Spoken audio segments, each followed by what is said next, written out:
urgency of addressing the problem. We'll highlight why you felt capable to solve this problem.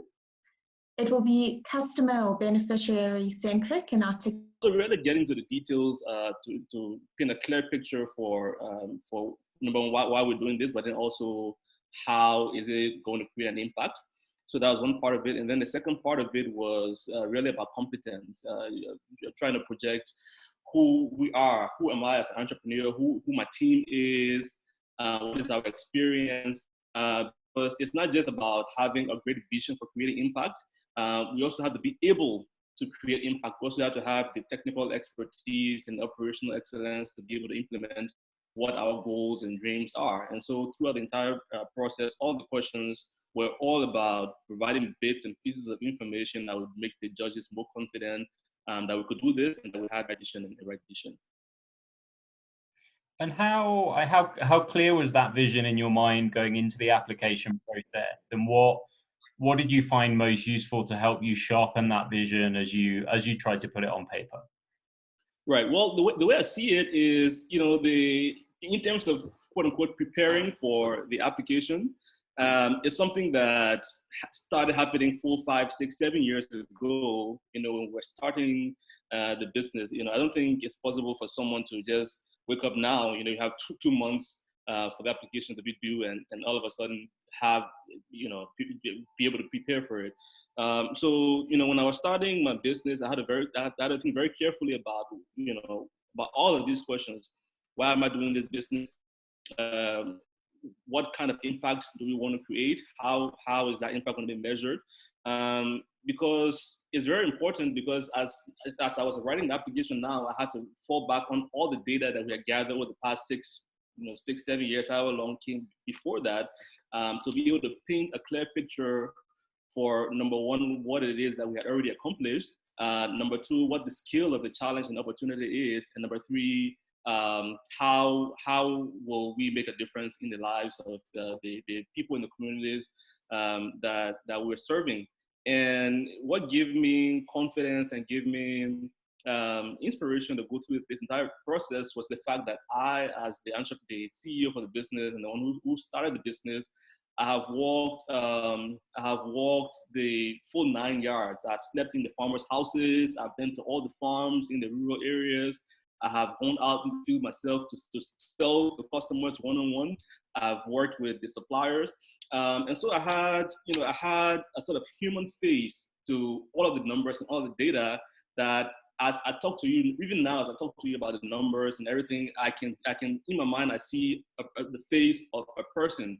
And it's so detailed and so granular to the point where if people ask me whatever questions they have about the business, I can't be able to answer it, just because of the fact that I've been able to fully immerse myself in all aspects of the business over the years.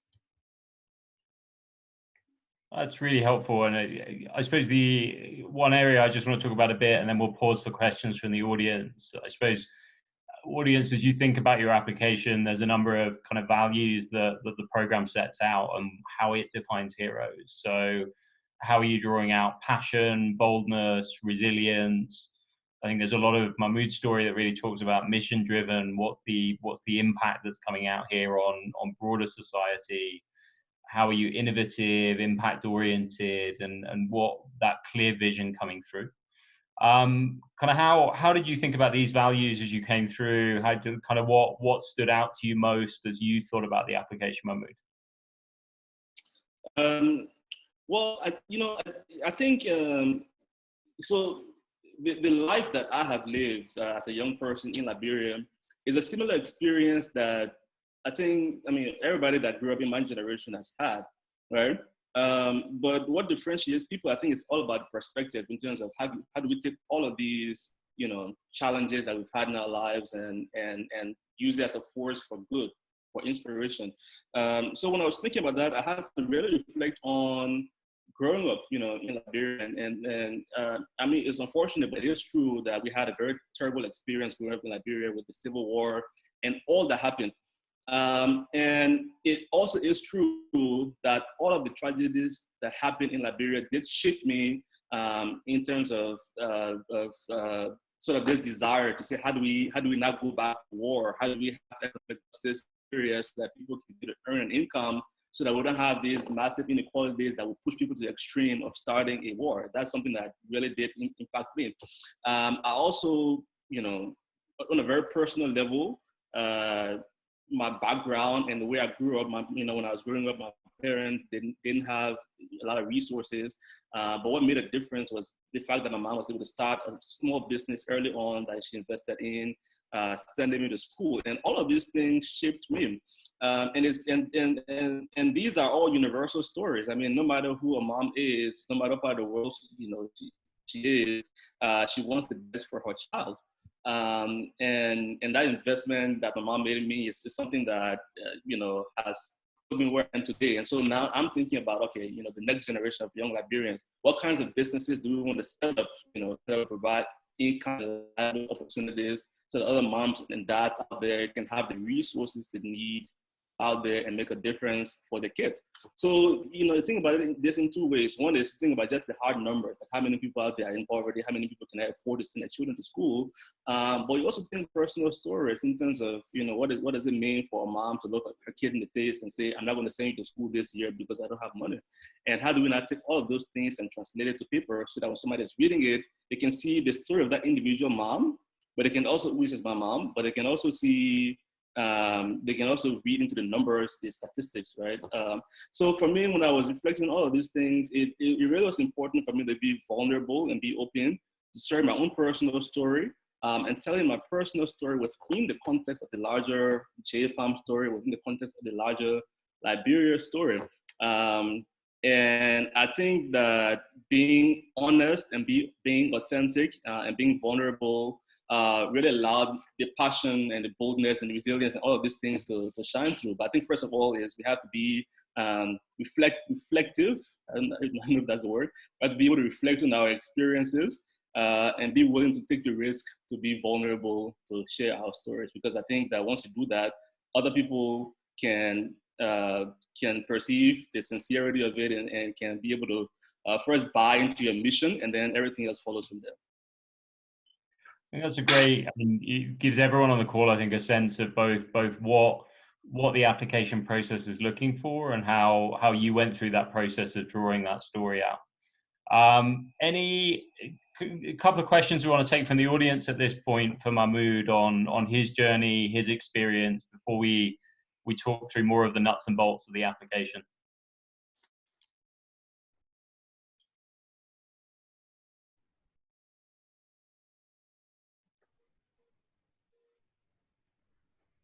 Anyone on the line with any questions?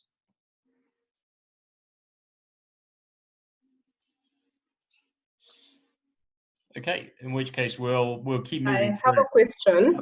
Yep, go ahead. How was the business before you applied to this ANPI? And had you gotten any other investment before that? Had you maybe started a particular, any other job, or had you pivoted? Basically, I'm just trying to understand at which particular point were you before you came to ANPI? Mm-hmm. Thanks, Rahab. So I started the business in 2013, and then I applied for ANPI last year. So there were several years in between, during which we tried different models of the business. We tried and pivoted. We initially started our business making palm oil, working with smallholder farmers, providing machines to make the palm oil. And then eventually we started making the oils for soap production, and then we started making our own soaps, and then we started making skin and hair care products. And at every point in time, we had to pivot because there was some sort of existential threat to the survival of the business. And so when I applied for the business last year, when I applied for the ANPI last year, the business was at a point where we had a model that had been working for about 3 years. We had paying customers, we had a structure in place, we had employees, we had systems and processes in place. So really it was about at that stage where it's not about figuring out the model is, it's all about how do you scale what you already have proven that works on a small level. Okay, thank you for that. Thank you. Okay. Okay. Hi, Mahmoud. Thank you so much for your presentation. My name is Dipo. I'm from Lesotho and I'm in agro-processing as well.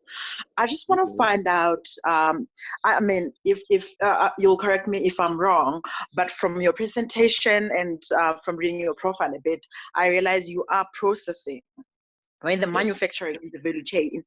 Now I want to understand, how is your relationship with the farmers of the palm, like the palm trees in the, having been to Liberia, and I know it's mostly in the rural areas. And I also do understand that it takes a couple of years before it can get ready to be used. So in terms of sustainability, your company, what's it doing to support the farmers? And that's the first question. And then the second question, how do you deal with them in terms of making it a point that the quality and quantity that you require for your business are the right ones that you need? Right. Thank you. Those are really good questions.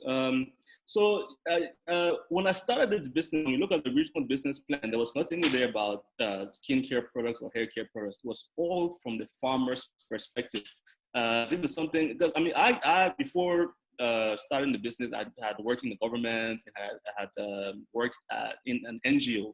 And so, when you work in an NGO, you're thinking about things not from a profitability standpoint, you're thinking about it mostly from an impact standpoint. And so what I brought was really, you have all these farmers who have all of these palm trees around them, but they're still living in poverty because they cannot afford to have machines to efficiently process the palm oil, and so they're losing a lot. So when we started, it was all about, focusing on providing access to machines and access to markets for the farmers.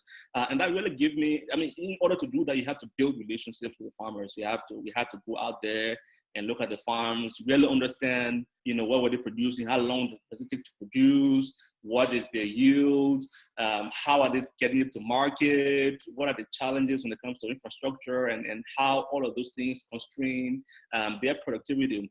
And so when you look at my application, and the story that I tell there is really through the eyes of the farmer. And so to answer the question in terms of relating to the farmers, I've considered first and foremost, what drives me in doing this business is really to be able to provide better opportunities for farmers.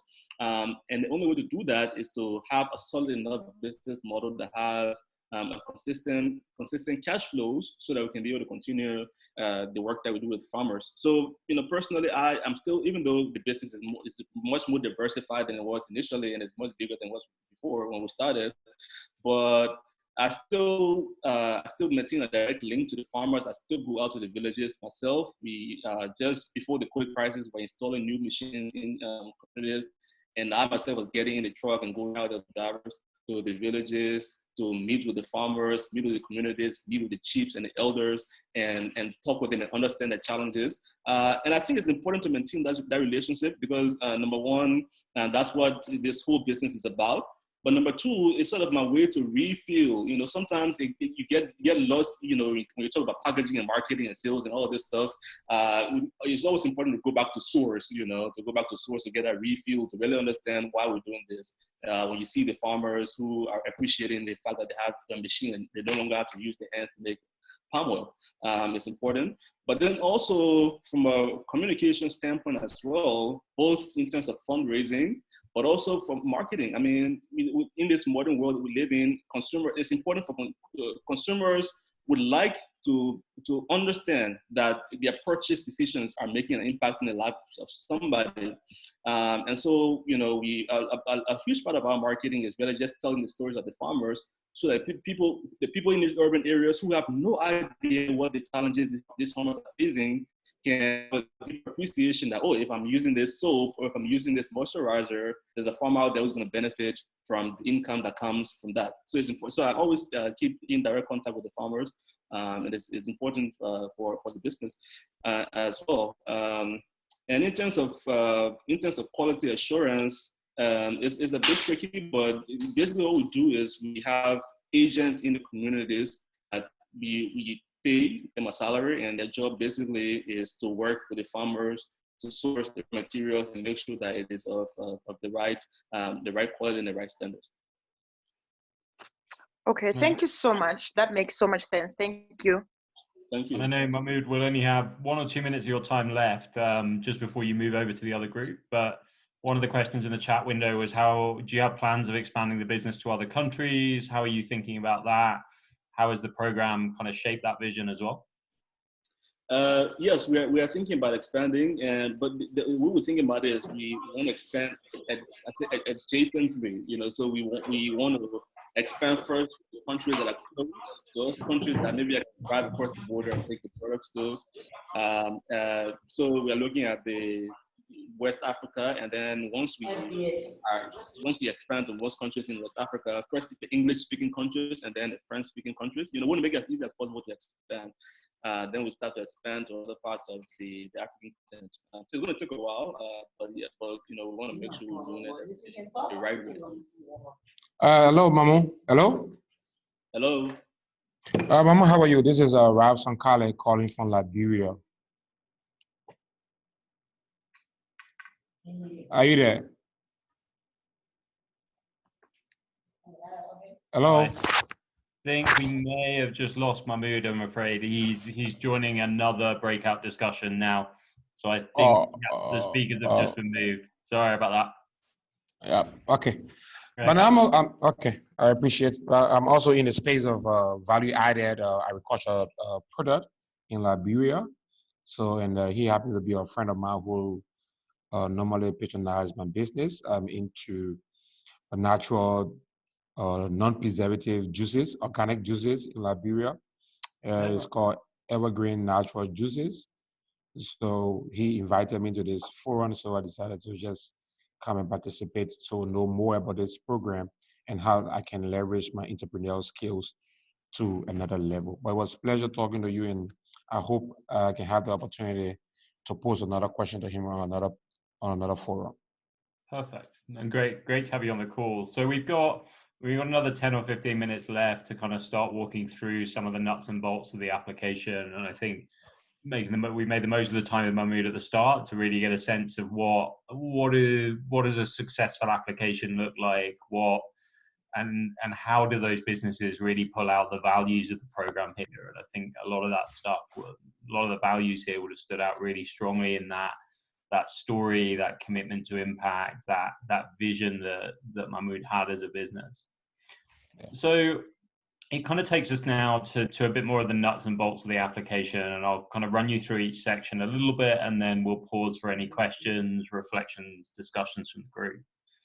So the first piece is really around the founder's profile. So, I mean, this is really a way of like telling your story, and there's some of the basic questions in here, but I think the most important thing is really pulling out the story of why you as an individual and why you as an entrepreneur. So, I mean, some of the things to think about here is how do you really pull this together into a really short, concise Twitter level bio? How do you bring out your values, your passion, a lot of the things we saw in Mahmoud's application, saw in the values of the program.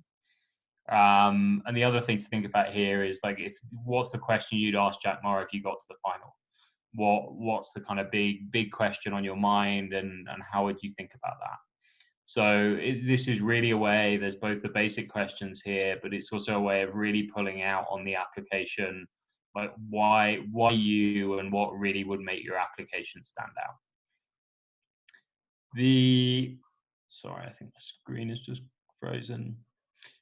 And within here, you've also got the story to tell much more of your narrative of a business. So get underneath, like, why did you start the business? And I think we'll talk about this more as you go through the application, but both what was the problem you're addressing, but why you? What led you to think about that? Tie this back to the communities you serve, the customers you work with, and really kind of link that personal story with the bigger problem you're thinking about. And I think get beyond the financials to really think about why does this business have a much bigger impact beyond that. The other question you'll get asked, one of the others in here, is why you're applying for the prize. So again, really think about kind of how this aligns with your values and what this will enable you to achieve in terms of impact. So how is this going to enable you to deliver a greater impact, greater meaning to society, and build on kind of build on the successes you already have from at least the last 3 years in business. And I think really, again, it's really bringing back to that bigger picture. And we talked about this earlier. How as well do you tie this together so your narrative comes off consistently, both in this upfront section where you're talking about kind of your own background and personality, but also that same narrative coming through as you talk about the nuts and bolts of your business. So that gives you a quick sense of kind of the section around kind of your own profile. Any questions from the audience on that piece? Do you mind just going back to the previous slide, please? Yeah, no problem.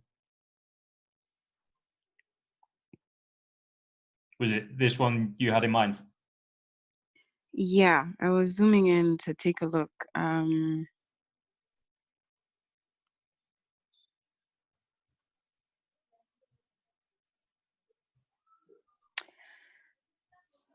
Okay.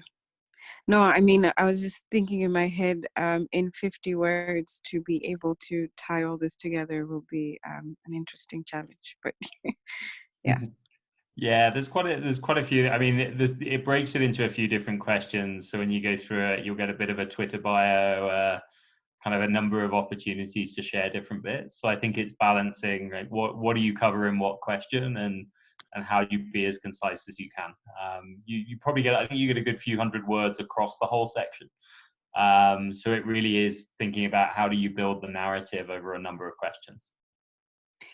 Okay, so I just had a general question because I think I have this challenge across maybe different applications that I'm trying to do, is the balance between focusing the business model and the business side of things, the profits, the revenues, that focusing on the impact. The feedback comes differently from different, I think, organizations. So I just wanted, maybe if you had some views on that, and what would be a good way to, tackle that. Yeah, I think I'd think about balancing it a little bit across the application. I think when you think about it, your like the business success, the numbers is a hygiene factor of the story, and there'll be places. Particularly as you think about your personal story, I think it's much more around how does that become a platform for impact, for benefit to society, and things like that. So there'll be, as you get to the nuts and bolts of the business, where you'll talk much more around kind of the business success, etc. And use the personal section to really tell kind of your story, your mission, your vision beyond the commercials. Okay, thank you for that. I saw one question in the chat box. I think in terms of new ideas, I think you got questions in here around how does the business grow and adapt and scale. So it's not to say that you can't pitch that future vision as you think about this as well. If it's a completely different business to what you're thinking about now, you'd need to double check. I think it's on the FAQs of the website on what's allowed there.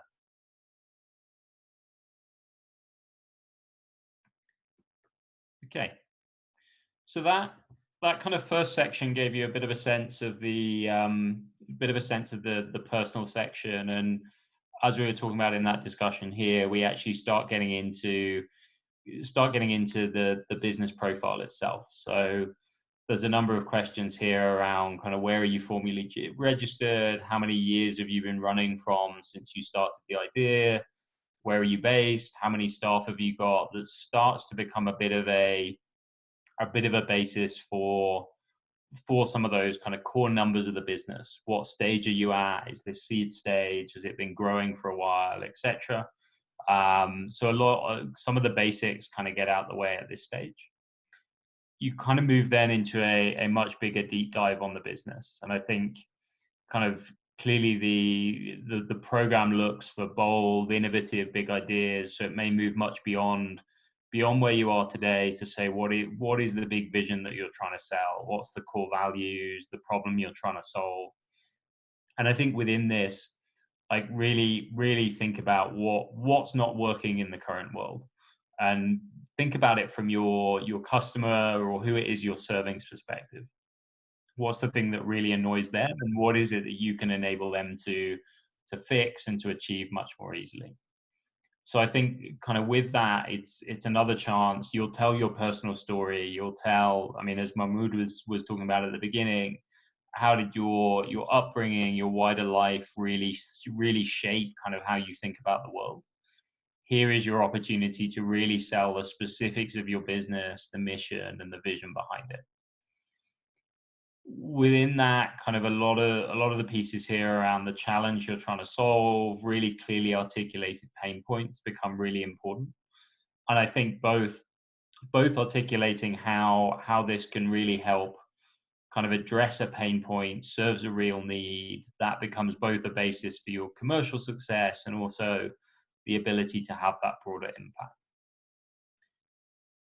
You also want to get really clear on one of the questions here. We'll ask about this solution, and I think show them how the business works and how the product, the service you've developed really anchors in that challenge as well. So there will be a kind of opportunity to sell that space. I think that talks a lot about kind of the fundamentals of the business model. As we talked about earlier, the other thing that the application will need to balance both commerciality and a real kind of bigger picture vision. One of the things the application does test is what is your addressable market? How do you see your market sizing and things like that? And I think the thing we'd encourage everyone here is to really take that kind of logical, thought-through process. I mean, what's the market it looks like? How are you backing that up with both logical assumptions, but also using solid data, whether it's census data or something else, to really show kind of the potential of your business and its size. And what you'll see as you kind of go through here is you go from your overall addressable market to thinking about what's relevant from your particular business. So you might say, okay, in the country as a whole, this is the size of the problem. We're currently focused on a particular area of it. And third, how much of that can we reach? So how many customers in that area could we reach? Is it 5%, 10%, 50%? And then look at that in terms of revenue terms. So this becomes the way of really getting underneath what's the potential of your business, what do the commercials look like? And you can put that in terms a little bit of kind of what it is today. So Mahmoud's example is shown in the slides here as what does total palm consumption look like? What does that mean for various different product mixes, and how much of that market did he think he could capture over time? So starting at 11%, getting to 40, getting to 60, based on an understanding both of where was the business today, how has it grown over the last few years, but also what's in the plan that will enable him to get much closer. So I think this part of the application becomes a real chance to tell the commercial story of what the business is capable of. And there's a bit around kind of your competition and really sell why it is you think those numbers stack up. Why are you better able to meet a challenge, meet a problem, and really convince the judge of your competitive advantage will really help bring those numbers to life and sell the commercial story. Whereas much of the early part of the application was focused much more on the impact story. So that kind of gives you a sense of the application and the type of logic it'll be looking at. It'll also pull out what is your business model look. Who are investors as well are like, they're really rooting for you. So they are actively looking for really massive challenges to address. But you just need to be logically consistent and simple. Andrew, I hope that that's helpful. Very helpful. Thank you so much, Tosin. It's great to hear all of that, and I think that really does speak very well to the overall kind of ethos behind the application. I know we've got about 5 minutes left, so we should start wrapping up, but I did want to give the floor over to people just in case Tosin, they might have a few questions for you. Can I ask something, Andrew? Sure. Hi, Doc. How are you? Hi, Renee. Hi, how are you? Okay, fine. You just speak right to me. It's like I don't even see anybody else except for Andrew and you. Okay, so what I'm saying is you answered a lot of my questions, and I can actually see how I'm going to do this whole application. But what would you do in the instance where, like, you know they're going to go through your application, as I've asked Andrew before, and you need for it to be seen now? So as you say, I'm going to keep it simple, to the point, and nothing beats it better than what's happening now. And I feel like, you know, like there's a waste of money, as you say, the investment that government is putting into it, like I was saying to Andrew earlier, and what I see from my own little, surprisingly, I was only going to launch this in November this year, but it's actually needed now. What is there a certain direction, aside from just being accurate, is there anything else that you feel would just get the attention immediately in the application? Should I, at certain point in the application, is there a line that I should put in? Well, okay, just be sure that I get you clearly. In any application regarding your business, you really do have to put certain lines, right, based on who you're talking to. Let me use my business, for example. When talking to the national government, I know you sort of have to have an idea of what they are interested in. When talking to the state government, you sort of have to have an idea of what they are interested in. Specifically with ANPI, there are clearly stated values that they are interested in. One of them is that it has to be a personal founder, something that it's a personal challenge for you. They are always clear with any of their communication materials. You could check it online on their web, and they have like 4 powerful values that they always emphasize. A personal problem, truly African, inclusive, so it doesn't matter what industry you are in. And then, so by inclusive, they mean across industries and across age groups, right? And then I don't remember the 4th, but you should check their communication materials. And then after you initially you have a draft of your application addressing the questions.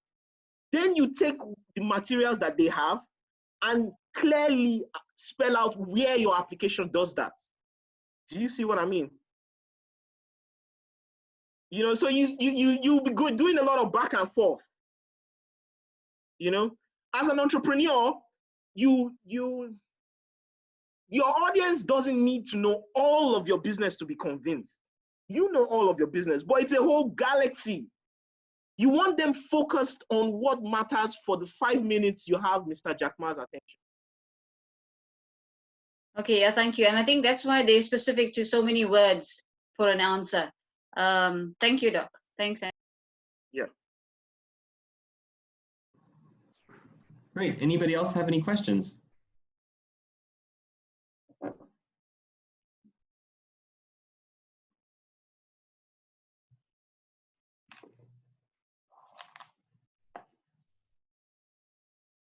I guess maybe if I could ask for one question from my side, and then we can wrap up from there.